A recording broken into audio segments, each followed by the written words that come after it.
इसे देखो माँ जी, कैसी लगी ये साड़ी आपको?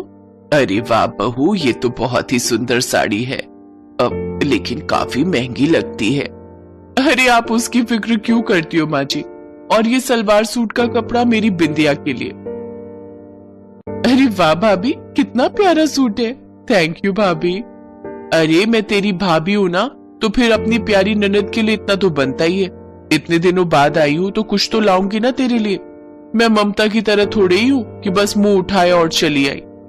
सुनीता की बात सुनकर बिमला और बिंदिया एकदम खामोश हो गए। दरअसल बिमला के 3 बच्चे थे, राकेश, मुकेश और बिंदिया।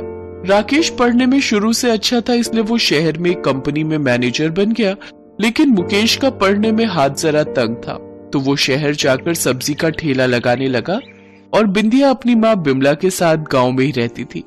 राकेश की पत्नी सुनीता अपनी देवरानी ममता की गरीबी का हमेशा मजाक उड़ाती रहती थी, जबकि ममता को सुनीता से कोई शिकायत नहीं थी।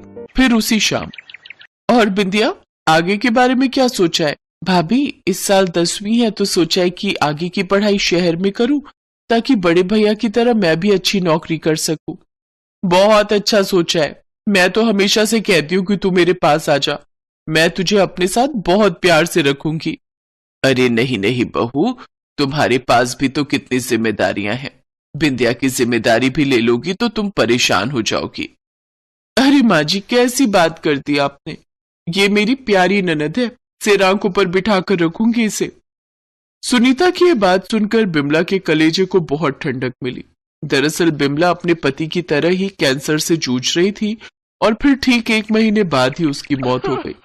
अब बिंदिया पूरी तरह से अकेली हो गई थी।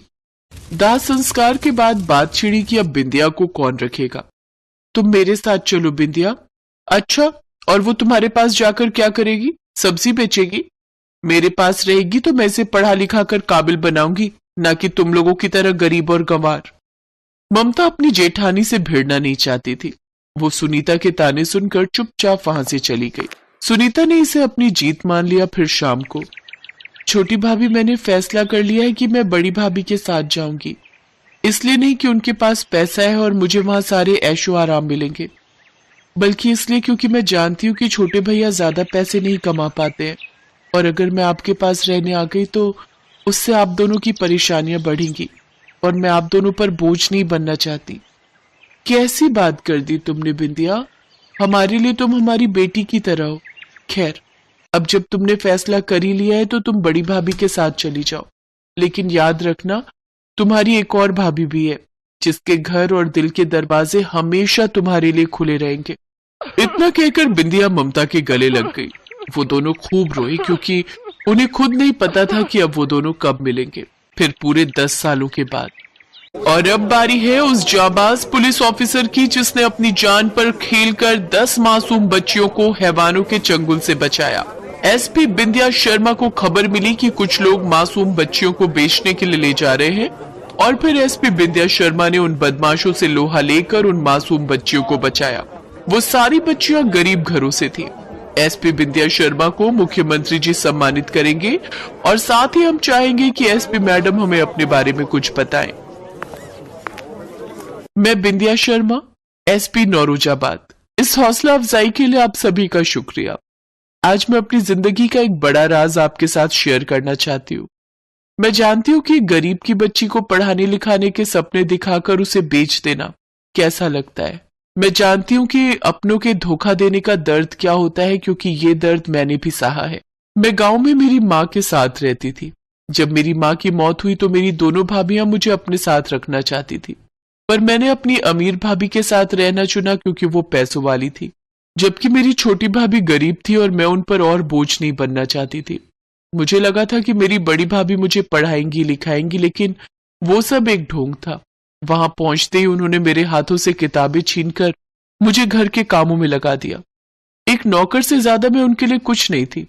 वो भाभी जो मुझसे इतना लाड दिखाती थी, उन्होंने मेरी पढ़ाई छुड़वा दी। और एक दिन जब मैंने उनसे कहा कि मैं अपनी छोटी भाभी के पास जाना चाहती हूँ, तो उन्होंने 50,000 रुपए में मुझे एक आदमी को बेच दिया। ये सब मेरे बड़े भैया को नहीं पता था। भाभी ने भैया को कहा कि मैं अपने छोटे भैया के पास चली गई हूँ हमेशा के लिए, जबकि उन्होंने तो मुझे कहीं और ही भेज दिया था। वो तो मेरी किस्मत अच्छी थी कि मैं उस आदमी के चंगुल से किसी तरह भागने में कामयाब रही और फिर सीधे अपनी छोटी भाभी के पास पहुंची। बस वो आखिरी दिन था जब मैं रोई थी। मेरी छोटी भाभी ने अपना पेट काट काट कर मुझे पाला और पढ़ाया लिखाया। उन्होंने ही कसम खाई कि वो मुझे पुलिस ऑफिसर बनाएंगी। आज मैं जो कुछ हूं अपनी उन्हीं गरीब भाभी की वजह से हूं, जिनके दिल की अमीरी का कोई मुकाबला नहीं कर सकता। इतना कहकर बिंदिया ने सामने एक कुर्सी की तरफ इशारा किया और जैसे ही उस कुर्सी से ममता उठकर खड़ी हुई, पूरा हॉल तालियों से गूंज उठा।